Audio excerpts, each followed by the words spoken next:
And we are back here on the GSMC Football Podcast. And for the final part of the show, we are going to now go through the late window games, and I will give you my thoughts on all of those games.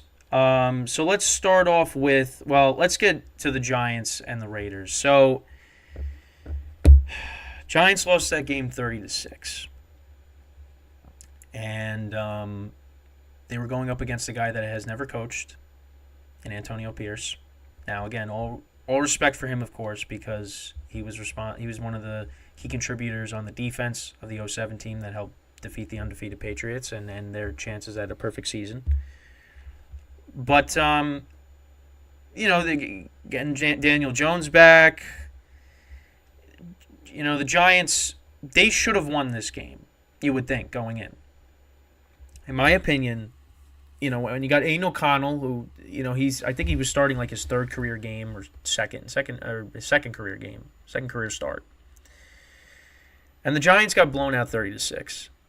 And that was also, what also happened in this game is, so Daniel Jones on a play, it looked like he hyperextended his knee. But he said he was fine. He's like, let's keep going. So, okay. And then, play action, drops back to pass, and he just goes down. I think it was off of play action. But needless to say, he gets the ball, drops back, falls right to the ground. His knee buckled. And it was confirmed that Daniel Jones tore his ACL. And now he's out for the rest of the season. Tommy DeVito had to finish the game. And at that point, you're like, well, the Giants are not going to do anything in this game now. And the Raiders blew him out. The defense, I don't know what happened with them. They were playing great the last 2 weeks, and then you trade Leonard Williams, and then everything just falls apart. So the defense didn't play well. They couldn't get anything going offensively once Jones went down, and that was it. And now Daniel Jones is out for the year, and he played his last career game as a Giant. I don't think we will ever see him again in a Giants uniform. That's it. And it's unfortunate. It really is. Like, listen, for me, I didn't believe that Daniel Jones was the guy. I liked what I saw from him last year. And I thought, listen, you surround him with better talent. Let's see what he could do. And the season got off to such a bad start. And at the end of the day, we really didn't get this. We really couldn't evaluate him as a quarterback this year. We just couldn't. And then he ends up getting hurt with the neck injury. Then he comes back, and then he tears his ACL. So he's a guy that just has had such bad luck. And I feel very bad for him because, I want to see him succeed. It's not like I'm rooting for him to fail. But, that doesn't mean that I can't say I just didn't believe he was the guy. So he ends up now he is out rest of the year. And I don't know. Listen, I don't know what's going to happen moving forward. We'll have to wait and see what goes on. But it's unfortunate. It's unfortunate what happened. And you just hope that, he's able to, come back and, maybe be a contributor on another team, get another shot. That's what I think. That's the best case scenario for him because I don't think it's going to happen in New York. I just don't. I know there's some people I think were happy that this happened, which I think, for Daniel Jones as a guy, as a person, that's terrible to, say that. I don't want to see the guy get hurt. But that ended up being the case. And now he's out for the rest of the year. And it's really unfortunate. That's really all I can say about it. But the Giants lose, and I'm going to be honest, I don't know if they're going to win another game this year. I really don't. They play the Cowboys right now. They're 16-point underdogs at the moment. At least that's the last time I checked. At least on CBS, 16-point underdogs. How are they going to move the ball? But again, you got to kind of blame the front office because they really, you drafted Jalen Hyatt, who you don't even use. Darren Waller gets hurt. But you don't have an alpha wide receiver. You just don't. You got a bunch of guys that are number threes on teams. Darius Slayton, what happened to him? Isaiah Hodgins. What happened to him too? The Giants brought him in, and he was a decent player for them. He has been non-existent this year. And part of that is due to Jones being injured, but what's going on? Sterling Shepard's been a non-factor this year. I mean, they need to. The wide receiver room needs to change because right now they got no wide receivers. They just really don't. They need to fix that. And for me, like the Giants, they should be aiming for a top pick. Because they need a quarterback. They need a quarterback. This team needs a lot of different things. And I mean, for me also, I think Brian Dable, I'm back to square one with him because this team just looks lost as opposed to what it was last year. Like they're just in some of these games, they are just not competitive.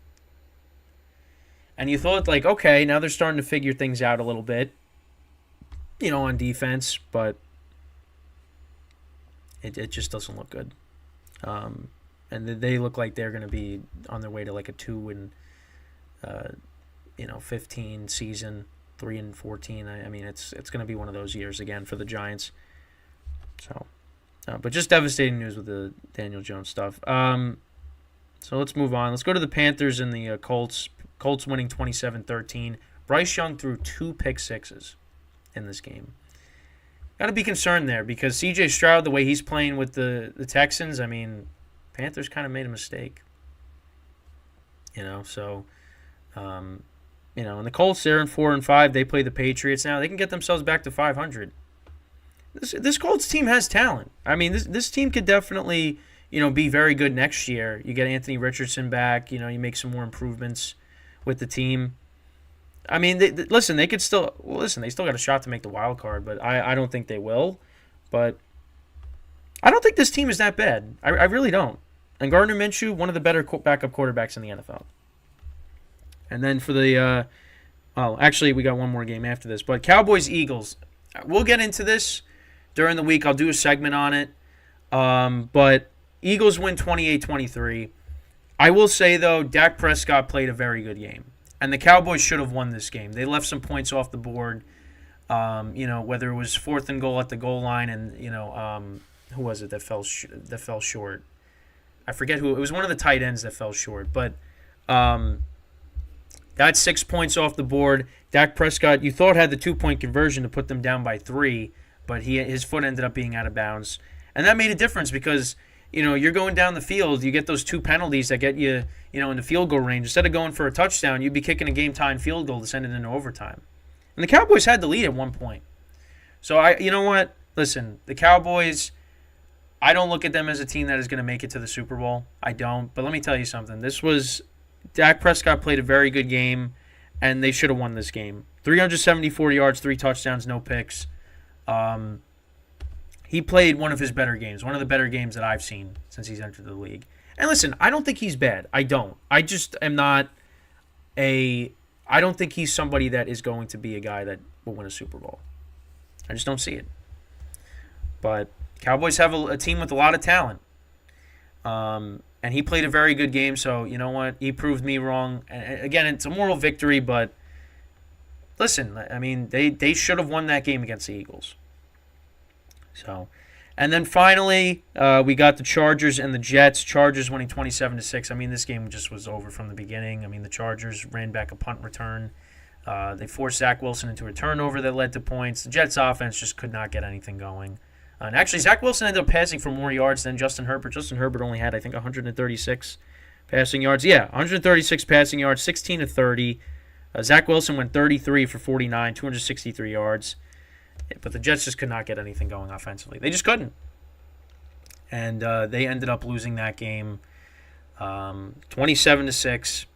And they dropped to 4-4. Chargers improved to 4-4. Chargers will be playing the Lions next week. Jets will be playing the Raiders on Sunday night. And new head coach.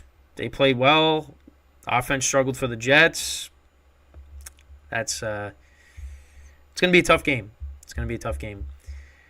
So but we're going to go through all the game. We're going to go through some of these games, into more detail during the week.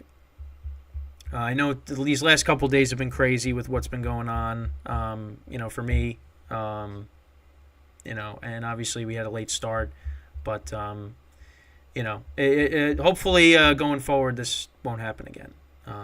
But yeah, that's with that. That is all the time that we have for today. I thank you guys for watching. We'll be back again tomorrow, so make sure to tune in. I'll have the shorts coming out later throughout the day, so make sure to look out for those. And until tomorrow, I'm Kenneth Gruenfelder signing off from the GSMC Football Podcast, brought to you by the GSMC Sports Network. Have a good day, and I will see you guys tomorrow. Take care.